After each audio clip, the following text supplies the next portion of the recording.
Daily. Taste the Daily. Secunderabad పరిరక్షణ సమితి పేరుతోటి పెద్ద ఎత్తున ర్యాలీకి పిలుపునివ్వడం జరిగింది. ఈ సందర్భంగా పోలీస్ శాఖ అడ్డుకున్నటువంటి సందర్భం కూడా మనకు చాలా స్పష్టంగా కనిపిస్తూ ఉంది. అటు బీఆర్ఎస్ పార్టీ కూడా పూర్తి స్థాయిలో ఆ ర్యాలీకి మద్దతు ఇవ్వడం కూడా తెలిపింది, పిలుపునివ్వడం కూడా జరిగింది. భారీ ఎత్తున అరెస్టులు జరిగినటువంటి పరిస్థితి కూడా మనం చూస్తాము. కొద్దిసేపటి క్రితం వరకు కూడా తెలంగాణ భవన్ మొత్తం కూడా ఉద్రిక్త పరిస్థితులు కూడా నెలకొన్నాయి.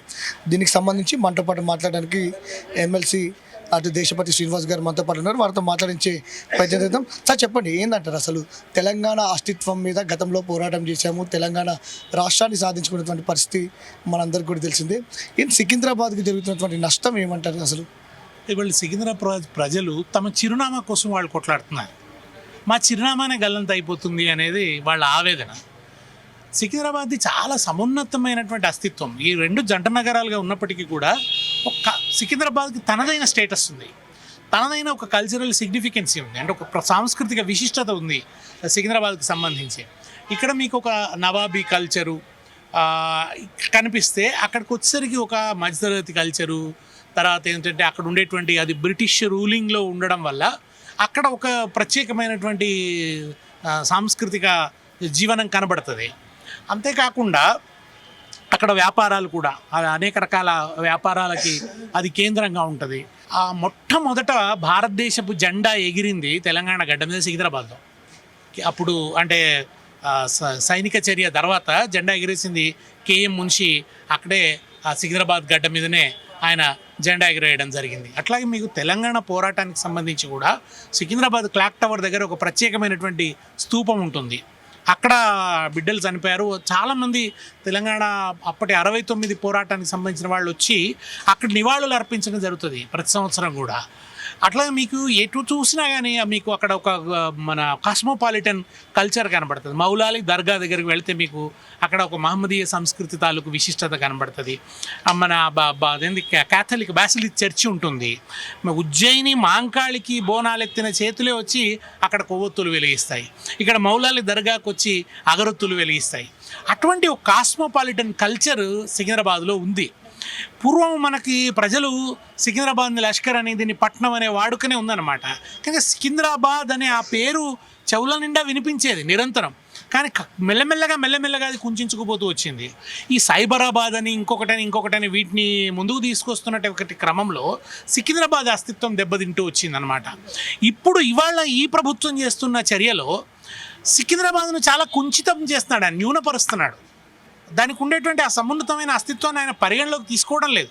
దానికి ఉన్నటువంటి అంత గొప్ప చరిత్రని పరిగణలోకి తీసుకోకుండా దాన్ని చాలా కుంచుకుపోయేటువంటి పరిస్థితిని ఆయన తీసుకొస్తున్నటువంటి దశలో ఇది ప్రజల నుంచి పెళ్ళుబిక్కినటువంటి డిమాండ్. ఇదేమి పార్టీల నుంచి వచ్చినటువంటిది కాదు. మీకు అక్కడ మోండా మార్కెట్లో ఉండేటువంటి వ్యాపారస్తులు కావచ్చు, జేమ్స్ స్ట్రీట్లో ఉండేటువంటి వ్యాపారస్తులు కావచ్చు, బాలంరాయిలో ఉండేటువంటి వాళ్ళు కావచ్చు, వీళ్ళందరూ కూడా అరే ఇదేమిటి రోజు రోజుకి సికింద్రాబాద్ అనేది కనుమరుగైపోతుంది, మా 220 ఏళ్ల అస్తిత్వం కనుమరుగైపోతుంది అనేటువంటి ఒక ఆవేదనతో వాళ్ళు వీధుల్లోకి రావడం అనేది మొదలైంది. దానికి మద్దతు ప్రకటించాం. వాళ్ళు శాంతి ర్యాలీ పెడితే ఆ శాంతి ర్యాలీలో పాల్గొనడానికి వాళ్ళ ఆల్ఫా హోటల్ దగ్గర నుంచి మొదలు పెడదామని అనుకుంటే పేరు ప్రజాపాలన అంటారు. కానీ మీరు ఏ చిన్న నిరసన కార్యక్రమం తీసుకున్నా నిరుద్యోగుల మీద లాఠీలతో ఇట్లా విరుచుకుపడ్డారండి. లైబ్రరీ లోపలికి వెళ్ళి కొట్టినారు కదా. వర్కింగ్ జర్నలిస్టులను అరెస్ట్ చేసినటువంటి చరిత్ర ఉందా ఇంతకుముందు? వెళ్ళిపోయి దుర్మార్గంగా నిజంగా వాళ్ళకు నోటీసులు ఇవ్వచ్చు, ఎంక్వైరీ చేయొచ్చు, కానీ వాళ్ళని అరెస్ట్ చేసినటువంటి తీరు ఎట్లా ఉంది? అయితే ప్రభుత్వం అంటుంది నేను సికింద్రాబాద్ని ముట్టుకోవడం లేదు, ఇది కేవలం ఉట్టి ప్రచారమే అని కూడా వారు చెప్తా ఉన్నారు. అంటే ఇప్పుడు సికింద్రాబాద్కు నువ్వు ప్రాధాన్యత ఇవ్వనప్పుడు ఏమిటి, దాన్ని తీసుకుపోయి ఏదో ఒక కార్పొరేషన్లో ఒక ముక్కలాగా మార్చేస్తే ఎట్లా? దానివల్ల ఏమవుతుంది, అక్కడ పన్నులు పెరుగుతుంది అనేటువంటి బాధ ఉంది. ఆ కంటోన్మెంట్లో ఉండేటువంటి గ్రీనరీ పోతుందని, అక్కడ ఉండేటువంటి అది మళ్ళీ ఈ భూ కబ్జాదారుల పాలైపోతాయి అన్నీ అని కూడా ఒక ఆందోళన ఉంది ప్రజలలో. దాన్ని మీరు మాట్లాడండి, ప్రజలతో మాట్లాడండి, సికింద్రాబాద్ ప్రజలతో మాట్లాడండి. వాళ్ళ ఆవేదన మీకు పార్టీలతో మాట్లాడడం ఇష్టం ఉండదు. ఎట్లాగూ మీకు ప్రతిపక్షాన్ని పరిగణలోకి తీసుకోరు, మీకు ఆ ప్రజాస్వామిక సంస్కారం ఎన్నడూ లేనప్పుడు ప్రజలను అడగండి. సికింద్రాబాద్ ప్రజలతో ఒక ఫ్లిప్సైట్ నిర్వహించండి, ప్రజాభిప్రాయ సేకరణ చేయండి, దాంతో మీరు నిర్ణయం తీసుకోండి. మీ మానాన మీరు ఇంట్లో కూర్చొని నిర్ణయాలు తీసుకుంటే ఎట్లా? అయితే ఈరోజు ఉదయం నుంచి కూడా జరుగుతున్నటువంటి అరెస్టుల గురించి ఏమంటారు? ఇది దుర్మార్గమైనటువంటి దమనకాండ, అణిచివేత. సో ఒక ర్యాలీ చేసుకునే స్వతంత్రం ఎందుకు ఉండకూడదండి? ఇవాళ ఆ ర్యాలీ చేసుకునే అవకాశం కూడా ఆయన ఇవ్వకపోవడం ఏమిటి? వచ్చింది మొదలు తన అస్తిత్వ సమస్య కొద్దీ తను ఏదో కొత్తగా ఏదో క్రియేట్ చేసి తన అస్తిత్వాన్ని చూపించుకోవాలని చెప్పి టీఎస్ని టీజీగా మార్చాల్సిన అవసరం ఏముందండి? తెలంగాణ అనేది ఒకే పదం కనుక టీ అనేది ఆ ఒక పదానికి ప్రాతినిధ్యం వహిస్తే రెండో పదం ఏమి ఉండాలని స్టేట్ అనేది ఎస్ అని టీఎస్ అని తెలంగాణ స్టేట్ చేశారు. ఒకటే తెలంగాణ అన్న పదాన్ని రెండుగా విడదీయలేం కదా అని చెప్పి దాని అదేదో పెద్ద దుర్మార్గం జరిగిపోయిందని చెప్పి ఆయన టీజీ చేశాడు. దానివల్ల కోట్ల రూపాయల ఖర్చు, ప్రతి ప్రభుత్వ కరస్పాండెన్స్లో అవన్నీ మారాల్సి వచ్చింది. దానివల్ల కోట్ల రూపాయల వృధా అయిపోయింది. ఆ తర్వాత ఏం చేశాడు? కాకతీయ తోరణం తీసేస్తానని మొదలయ్యాడు, చార్మినార్ తీసేస్తానని మొదలయ్యాడు, తెలంగాణ తల్లిని మార్చేయాలని చెప్పి అన్నీ ఇవే. అంటే ఇది తన అస్తిత్వాన్ని మొన్న ఏమన్నాడు? రామోజీ ఫిల్మ్ సిటీలో ఇచ్చే అవార్డులు రవీంద్ర భారతి అవార్డుల కంటే గొప్పవాడు. ఏం మాట్లాడుతున్నాడు ఆయన? ఆయనకి ఏం అవగాహన ఉండి మాట్లాడుతున్నాడు? ఇదంతా కూడా ఒక రకమైనటువంటి అల్పత్వము, ప్రల్లదనము, చరిత్ర తెలియదు, ఆయన పోరాటంతో సంబంధం లేదు, ఈ అస్తిత్వం మీద ప్రేమ లేదు. సమైక్యవాద ఉద్యమాన్ని చంద్రబాబు నాయుడు నడిపించినప్పుడు తోడునీడుగా ఉన్నవాడే రేవంత్ రెడ్డి.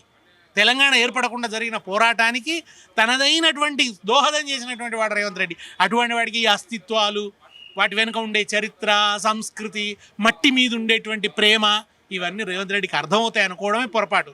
రైఫిల్ రెడ్డికి, ఇప్పుడు మేఫిల్లో ఉన్న రైఫిల్ రెడ్డికి, అధికార మదం అనే మేఫిల్లో ఉన్న రైఫిల్ రెడ్డికి ప్రజలు అర్థం కాదు, అస్తిత్వం అర్థం కాదు, మట్టి అర్థం కాదు, ప్రజల గుండెల చప్పుడు అర్థం కాదు. ఇది తెలంగాణ అస్తిత్వం పైన ఈ ప్రభుత్వం దాడి చేస్తుందంటూ కూడా దేశపతి శ్రీనివాస్ గారు వారి అభిప్రాయాన్ని వ్యక్తం చేస్తున్న పరిస్థితి కూడా మనకు అనిపిస్తుంది. త్వరలోనే తిరిగి మరోసారి ర్యాలీని నిర్వహిస్తామని కూడా వారి అభిప్రాయాన్ని వ్యక్తం చేశారు. వీడియో జర్నలిస్ట్ కృష్ణతో వంశీకృష్ణ, జీ న్యూస్, హైదరాబాద్.